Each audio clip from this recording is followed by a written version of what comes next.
Bonjour à toutes et à tous, bienvenue pour un nouvel épisode sur Valentino Rossi The Game. Et pardon.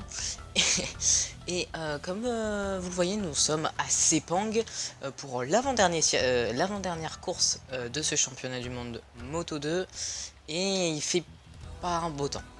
Je pense que ça le voit sur l'écran. On aura de la pluie pendant toute la durée de la course. Et ça a été la même chose pour les qualifications qui se sont passées, elles aussi, sous la pluie. Comme vous pouvez le voir en haut de l'image, je suis encore en Moto 2, j'ai pas pu passer en Moto GP. Malheureusement, comme vous savez, on peut pas passer en Moto GP quand on veut. Et là, malheureusement, je n'avais pas de proposition de contrat. Donc, bon, bah, on est toujours en Moto 2. C'est pas grave, hein. De toute façon, comme vous avez vu dans le précédent épisode, on est champion du monde Moto 2 dans la catégorie avec beaucoup de points d'avance quand même, hein. Ça, c'est, on va pas se le cacher. Et on va partir tout de suite pour la course. Donc je suis en pôle devant Lowe's et Rins Zarco 4, Fulgur 5, Franco Morbidelli 6, Nakayemi 7, Lutti 8 et Cortese 9. Voilà, on va s'intéresser au départ. C'est prendre un bon envol. La pluie, c'est pas une condition. J'aime pas trop la pluie. Ce n'est pas très favorable sur les circuits. Salut, mais c'est parti avec un envol pas si mal que ça, un peu comme d'habitude, hein. On va freiner à l'intérieur, fermer la porte. On devrait faire le hold shot. Ça glisse un peu, surtout à la sortie de ce virage, dans la courbe rapide. On voit que ça, ouais, moto qui cabre. Là, j'arrive tout le temps glisse. Déjà 6 dixièmes sur Sam Lowe's.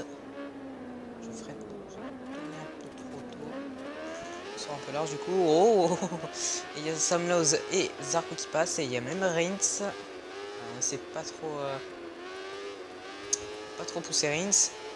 En pensant à ça, il y a notre team manager Aki. Enfin, je me confonds, c'est un Moto 3. Il y a Monsieur Ponce, désormais je vais l'appeler comme ça, Cito Ponce, qui nous a félicité pour notre titre de champion du monde. Ça le faisait extrêmement plaisir que ce soit une de ces motos qui soit champion du monde.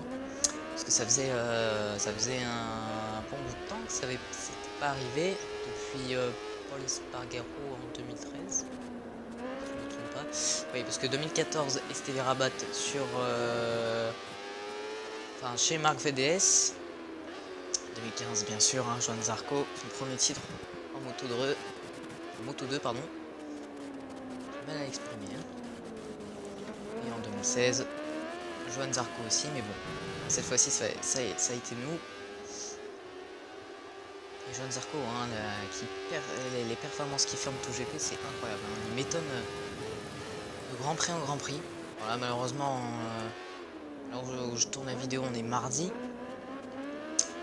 Ce week-end, c'était le Grand Prix du Mugello. Bon, il a fait une 7ème place. Bon, après, c'est la place d'un rookie, hein. Un rookie, normalement, surtout en MotoGP, il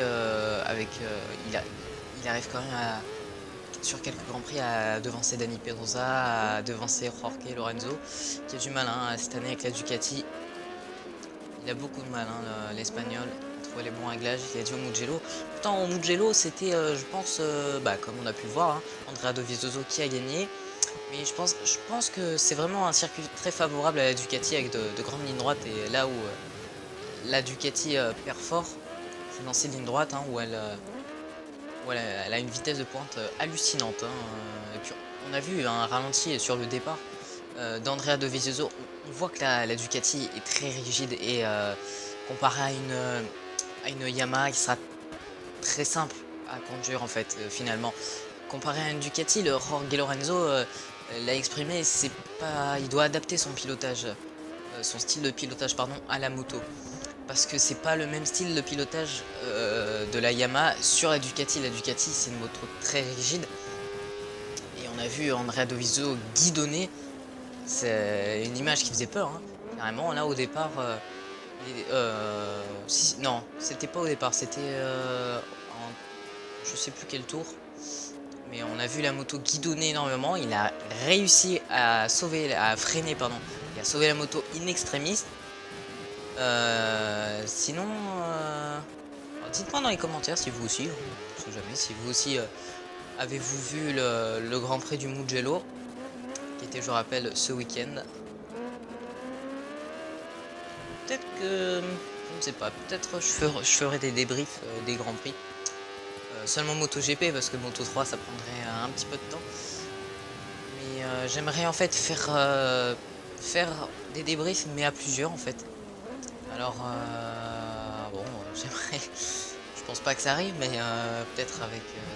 Alors j'aimerais énormément avec Swap Gaming, lui aussi il regarde les Grands Prix moto et il fait les débriefs. J'aimerais bien faire les débriefs en live, pourquoi pas. Ça pourrait être sympa. On pourrait interagir pardon, dans l'espace commentaire en même temps. C'est un rêve, hein. On sait jamais, peut-être si une fois on peut peut-être faire ça, mais bon, a priori non, j'espère, hein, mais a priori c'est pas faisable. Bon, pendant ce temps, on rentre dans le dernier tour, 2 secondes sur Johann Zarco, champion du monde, mais ça ne change pas une équipe qui gagne. On a toujours cette domination. Ça me fait penser un peu à une domination Mercedes pendant les années 2014, 2015 et 2016. Là en 2017 ça s'est un peu calmé avec les Ferrari. Les Ferrari qui sont maintenant l'équipe pour le championnat, hein, avec les Mercedes. On voit que c'est plus Mercedes qui domine tout seul, c'est les Ferrari et les Mercedes. Mais bon, derrière les Red Bull c'est incroyable, hein, la différence d'écart entre les deux voitures. C'est hallucinant, hein. Alors, il va nous rester un secteur qui pèse un peu beaucoup, hein, avec les pneus. Non, je fais pas une grosse dégradation sur le pneu arrière, surtout le pneu avant. Moitié du pneu. Dégradation. J'ai perdu un peu de temps, j'ai l'impression que je vois sur les minimap. C'est un peu large là, attention. On a perdu une bonne seconde. Le dixième pour être précis, attention, ça patine un peu là. Alors, accélération, Zarco devant Sam Lowe, Zefouko Morbidelli, Rins 4ème, je crois. Oublié de freiner. On va rester calme. Hein.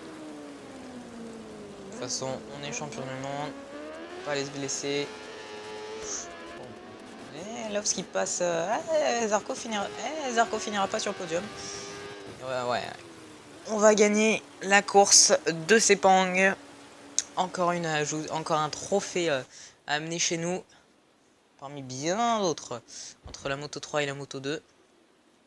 Et le hat-trick. Meilleur tour en course. Paul et victoire. Devant Lowe's, Morbidelli termine à la 3ème position. Et il complète le podium. Johann Zarco 4ème. C'est dommage, le Français qui aurait pu faire un podium lui aussi. Dans le dernier virage, il s'est fait passer par les 2 pilotes. Alex Rins finit à 5ème. Jonas Folger 6ème. Simone Corsi 7. Tom Luthi 8. Dominique Egater 9 pardon. Et Sandro Cortese 10.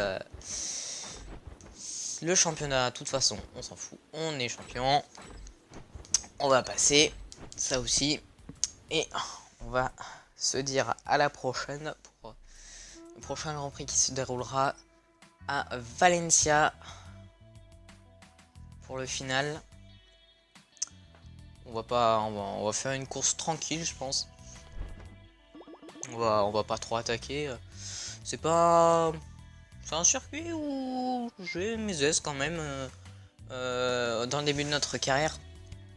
Lors du white card, j'ai roulé ici sur le circuit de Valencia avec le circuit de Brno si je me souviens bien. Et en attendant, j'espère que la vidéo vous a plu. Si c'est le cas, n'hésitez pas à lâcher des likes et commentaires sur la vidéo, à vous abonner à la chaîne, extrêmement plaisir. Et moi je vous dis bye bye.